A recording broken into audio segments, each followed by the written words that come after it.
प्रणाम स्वीकार करें महर्षि।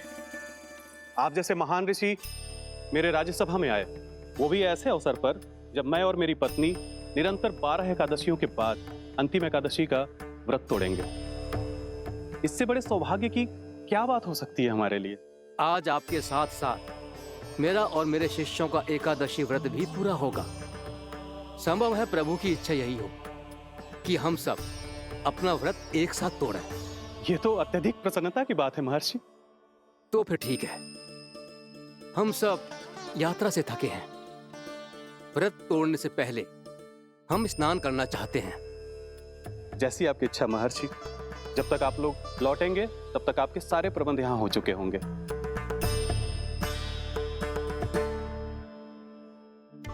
महर्षि दुर्वासा स्नान करने गए थे, पर उन्हें लौटने में विलंब हो रहा था और इधर द्वादशी पर व्रत पूरा करने का मुहूर्त बीता जा रहा था। महाराज अम्बरीश बड़ी विरक्ता के साथ महर्षि दुर्वासा के लौटने की प्रतीक्षा कर रहे थे। महाराज, व्रत तोड़ने का मुहूर्त बीता जा रहा है। बस कुछ ही समय बचा है। महर्षि और उनके शिष्यों को लौटने में न जाने कितना समय लग जाएगा। मेरा सुझाव है कि आप मुहूर्त समाप्त होने से पहले व्रत अवश्य तोड़ लें। गुरुदेव, हमने महर्षि दुर्वासा को वचन दिया है कि जब तक वो लौटेंगे नहीं तब तक हम व्रत नहीं तोड़ेंगे। इसीलिए मैं उनके लौटने के बाद ही भोजन ग्रहण करूंगा। पर महाराज, मुहूर्त यदि बीत गया और समय रहते हो नहीं आए तो महाराज आपका व्रत पूरा नहीं होगा। महाराज, आपको उसका फल नहीं मिलेगा। महाराज, 12 एकादशियों का व्रत व्यर्थ चला जाएगा। किंतु गुरुदेव, यदि मैंने भोजन कर लिया तो ये तो अतिथियों का अपमान होगा। आप उचित कह रहे हैं महाराज। भोजन के लिए उनकी प्रतीक्षा अवश्य कीजिए महाराज। पर मुहूर्त रहते हुए एक तुलसी का पत्ता और जल ग्रहण कर लीजिए। इससे आपका व्रत भी पूरा हो जाएगा और अतिथि का मान भी रह जाएगा। आपका सुझाव अच्छा है गुरुदेव।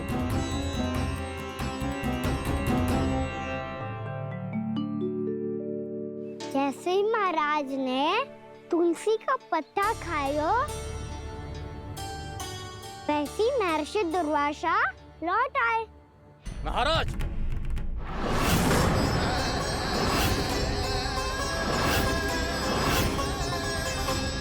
महाराज को उपास तोड़ते देखते बहुत क्रोधित हो गए।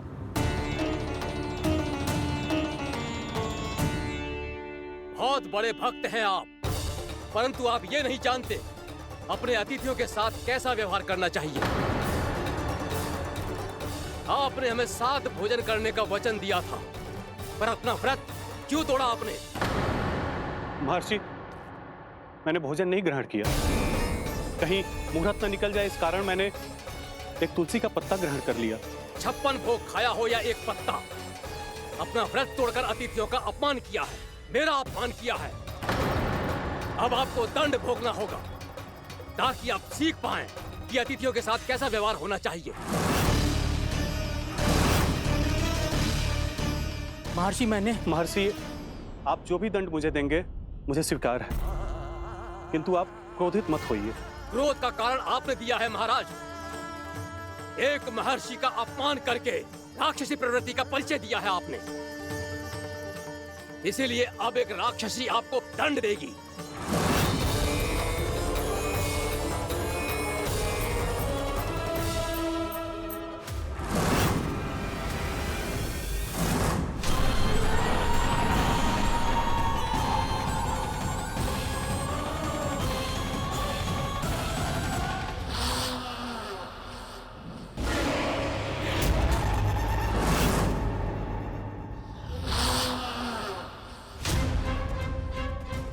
हे प्रभु, यदि मैंने सच में महर्षि का अपमान करने की भूल की हो तो मैं उसका परिणाम भोगने के लिए प्रस्तुत हूं।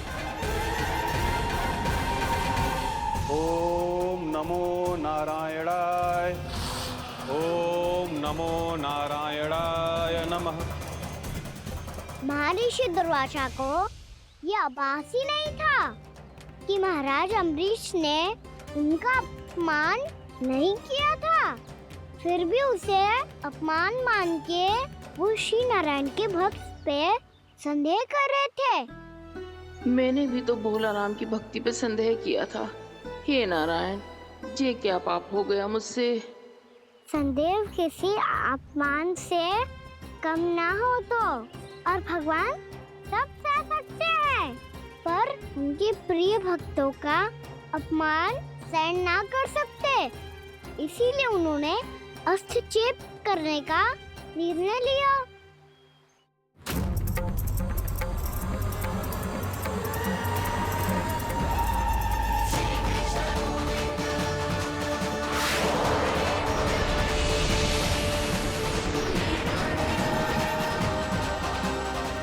ओम नमो नारायणाय।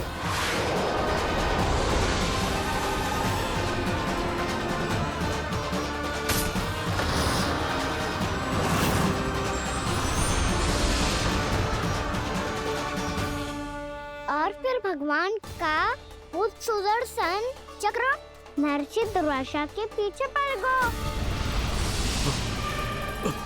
ये चक्र तो मेरी ओर बढ़ रहा है। ओम नमो नारायणाय। ये कैसे संभव हो सकता है? कोई रोको इसे, कोई रोको इसे।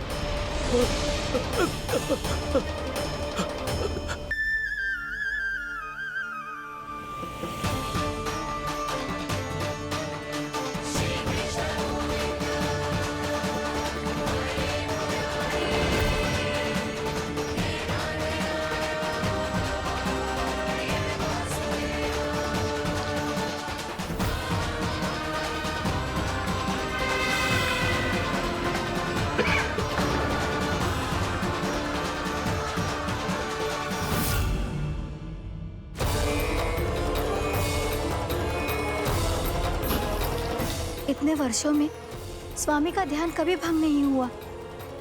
ये अचानक क्या हो गया इन्हें? स्वामी, महाराज, महाराज संभालिए अपने आप को।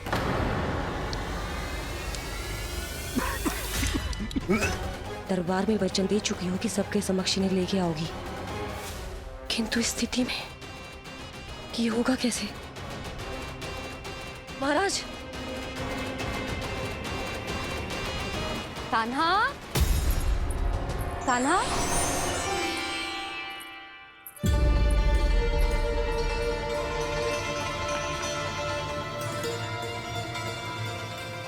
कान्हा,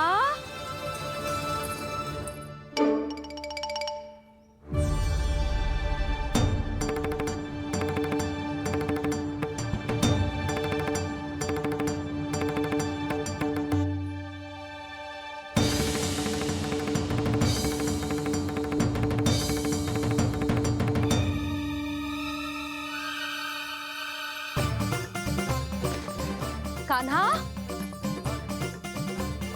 कान्हा, कान्हा, कान्हा, कान्हा,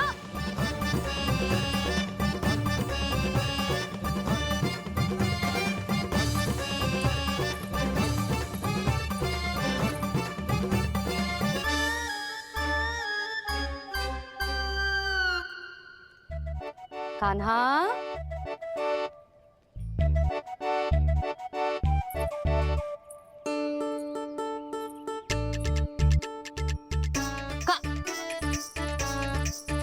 कान्हा रुक जा, रुक कहीं ना। बस बहुत हो गया भूल पे भूल, पर आज तो तूने सीमा ही पार कर दो। पहले मैया को फूल देके प्रसन्न कर तो है, और फिर ऐसी सतानी। आज तक तूने केवल मैया का प्रेम देखो है कान्हा, पर आज तू क्रोध देखेगा। आ भैया, चल भीतर चल।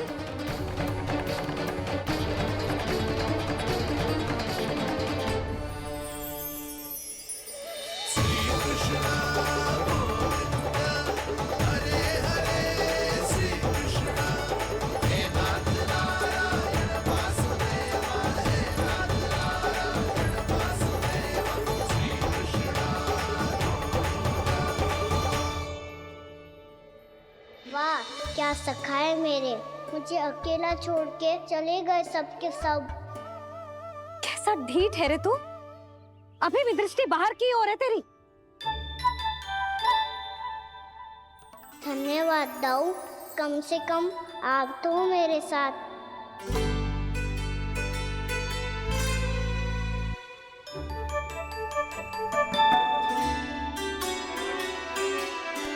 बहुत पंख लग गए ना पाँव में।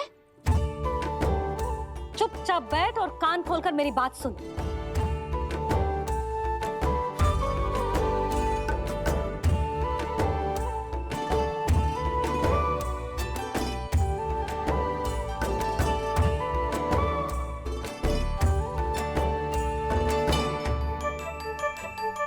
मैंने मना की थी ना बाहर जाने से। आज्ञा का पालन करना आता है कि ना? पर मैया, आज्ञा पालन क्या होता है? इतनी सी बात भी मैं समझाऊं तुझे? कान्हा, आज्ञा का अर्थ है जो बड़े कहे, और पालन यानी मानना। किंतु ये बात तो इसके समझ में आती ही ना है ना जिज्जी। इसका मन तो बस शैतानी में लगता है। पर मैया। चुप चुप लल्ला, कुछ मत बोलियो और चुपचाप यहाँ बैठा रहे। ये देख, दशा देख अपनी। ये हाथ में मिट्टी लगो, मिट्टी खा रहा था। क्या कहेंगे सब कि जसोदा अपने लल्ला को खाने को ना देती है।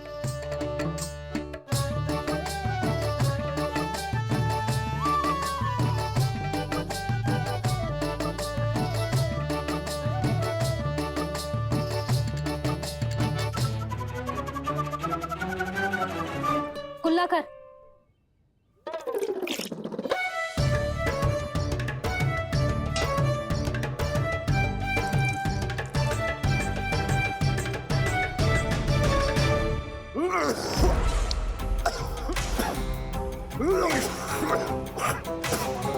महाराज, महाराज, ये क्या हो रहा है आपको? संभालिए।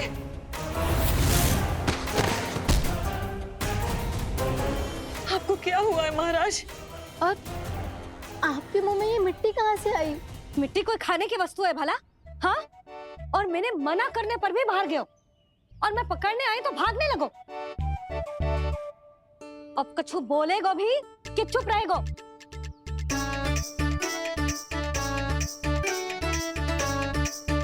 आप भी कछु बोलोगे इसको कि केवल मैं ही बुरी बनूं?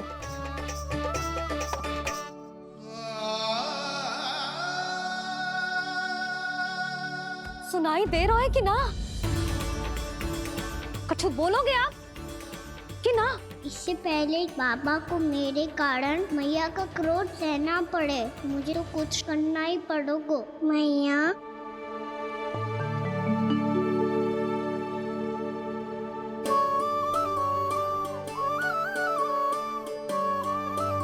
वैसे तो मुझे चुपचाप बैठ के आज्ञा पालन करना है, पर आप आज्ञा दे तो मैं आपसे क्षमा याचना कर लूं। वाह, पहले भूल पे भूल और फिर जे क्षमा याचना। इसकी कोई आवश्यकता ना है। खाना क्षमा मांगने के लिए केस नहीं, कान पकड़ते हैं, वो भी दाएं हाथ से बायां कान, बाएं हाथ से दायां कान।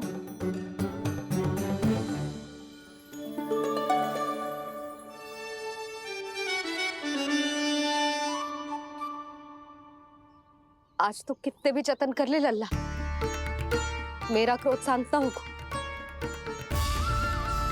हाँ नहीं तो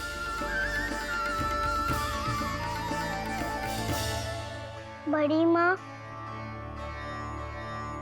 बाबा सहायता करो ना।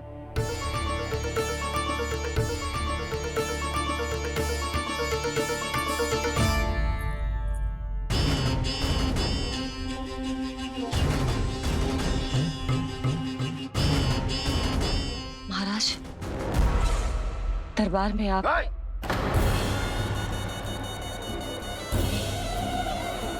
क्षमा कीजिए, हम आपकी तपस्या में विघ्न नहीं डालना चाहते थे। अब आज्ञा दीजिए।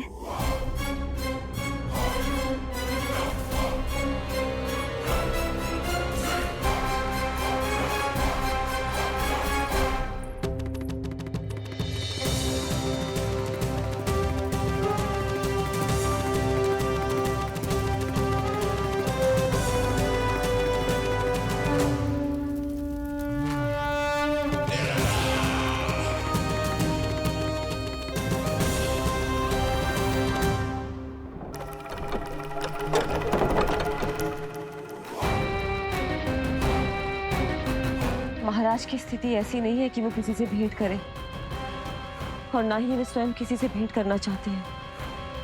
अब हम क्या करेंगे?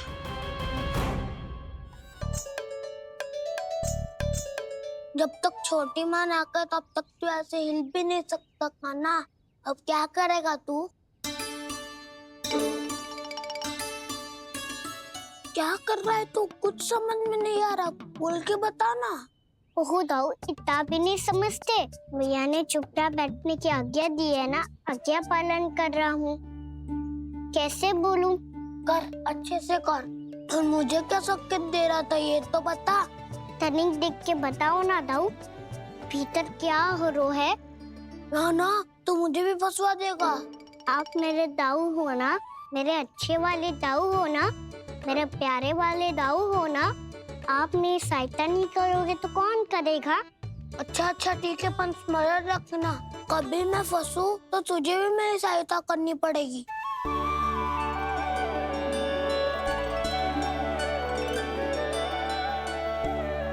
इतना क्रोध ठीक नहीं है यशोदा, अब शांत हो जाओ। बालक है वो, छोटी मोटी भूल तो करेगा ना। आप दोनों मुझे समझाने का प्रयास मत ही करो।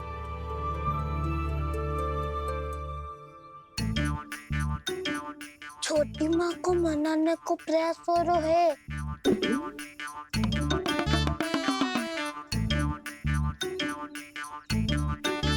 यशोदा, कितने वर्षों से लल्ला घर के बाहर ना गए। जब उसके सखा संसार के बारे में उसे भिन्न भिन्न बातें बताते होंगे, उसे नदी, पहाड़, पशु पक्षी, पेड़ पौधे, इन सब की कथाएं सुनाते होंगे, तो उसका भी तो कितना मन ललचाता होगा ना घर के बाहर जाने को। और जो बाहर जाके जो संकट में पड़ जाता है उसका क्या? इतने वर्षों से गोकुल में कोई अनहोनी, कोई दुर्घटना ना घटी। यशोदा, मेरा तो यही मानना है कि अब हमें लल्ला को घर के भीतर और बंद ना रखना चाहिए।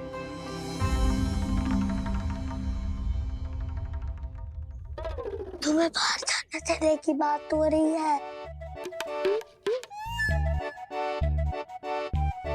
बाहर पांव धरते तो वो मिट्टी खाने लगो, और आप कह रहे हो बाहर जाने दो। यशोदा, कौतूहल के कारण खा ली होगी मिट्टी उसने। अरे जो बालक कभी बाहर ही ना गए हो, उसे क्या पता मिट्टी क्या होती है।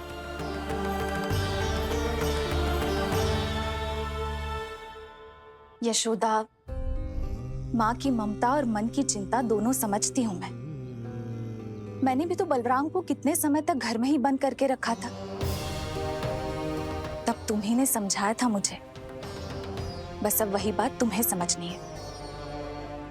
मैं जानती हूँ तुम कान्हा की सुरक्षा चाहती हो, पर अब यही सुरक्षा उसके विकास में बाधा बन रही है यशोदा। जब प्रतिबंध अधिक हो जाए तो बाल मन में उसे तोड़ने का भाव पनपने लगता है। हो सकता है कान्हा ने आज तुम्हारा वचन इसीलिए तोड़ा हो। तुम जानती हो कान्हा इतने प्रश्न क्यों करता? क्योंकि उसे उत्तर चाहिए, और उसके लिए उसका बाहर जाना, इस संसार को स्वयं अपनी आंखों से देखना आवश्यक है। यशोदा, सब कुछ समझाने या बताने से नहीं समझता, स्वयं अनुभव करना पड़ता है, तभी हो। तुम्हें अब निर्णय लेना होगा यशोदा, कि अधिक आवश्यक क्या है। लल्ला स्वयं अपनी रक्षा कर सके, लल्ला स्वयं अपनी रक्षा कर, या फिर सदैव तुम पर आश्रित रहे।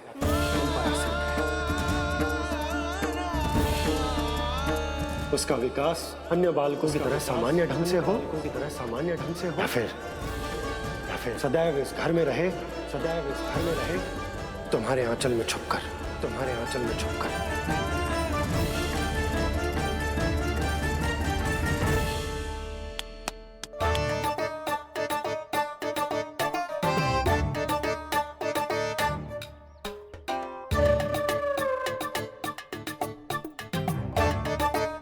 तो यहाँ क्या कर रहा है? वो चल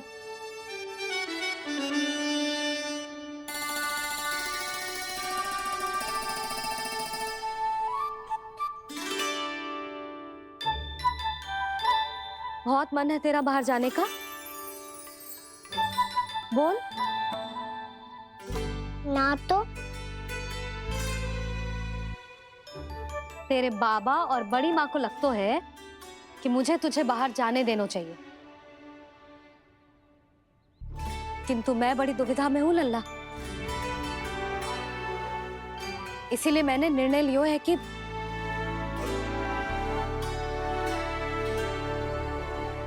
अब और प्रतीक्षा नहीं हो रही है मैया, शीघ्र बताओ ना क्या निर्णय है आपका। तू बाहर तो जा सकता है,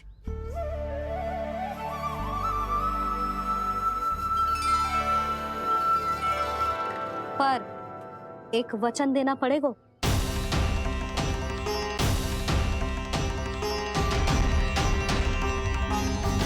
कैसा वचन? यही कि लल्ला केवल उतनी ही दूर जा सकता है जहां तक हम दोनों को एक दूसरे का स्वर सुनाई दे।